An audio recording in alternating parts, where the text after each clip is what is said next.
ওগো আল্লাহ,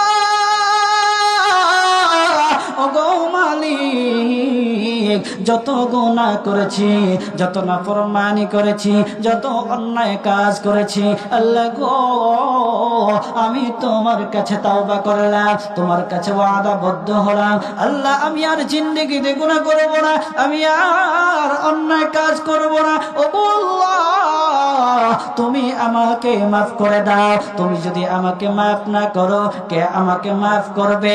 ওগো আল্লাহ দুনিয়াতে দেখেছি মা যখন তাড়া দেয় তখন বাবার কাছে আশ্রয় নেওয়া যায়, বাবা যখন তাড়া দেয় তখন মার কাছে আশ্রয় নেওয়া যায়, মা বাবা যখন তাড়া দেয় তাহলে দুনিয়ার কারো না কারো কাছে আশ্রয় নেওয়া যায়। ওগো আল্লাহ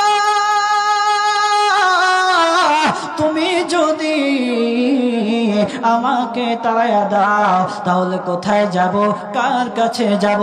দুনিয়ার কেউ না কেউ আশ্রয় দেওয়ার মতো আছে। তুমি তো আমাদের মালিক, তুমি তো আমার মালিক। তুমি যদি তাড়ায়া দাও তাহলে কারো কাছে আশ্রয় নেওয়ার মতো নাই। আল্লাহ গো তুমি আমাকে মাফ করে দাও। এইরকম আল্লাহর কাছে দোয়া করলো, সাথে সাথে আল্লাহ তাআলা ওদের দোয়া এমন ভাবে কবুল করলেন, আল্লাহর নবীকে সুসংবাদ জানিয়ে দিলেন, ওগো নবীজি আপনি তাদেরকে জানায়া দেন, আপনি তাদেরকে শোনায়া দেন, তারা যে আমার কাছে তাওবা করেছে, আমি আল্লাহ। একটা জোরে ডাক দেন আল্লাহু আকবার, আরো জোরে ডাক দেন আল্লাহু আকবার। মুসলমান বাবাজি,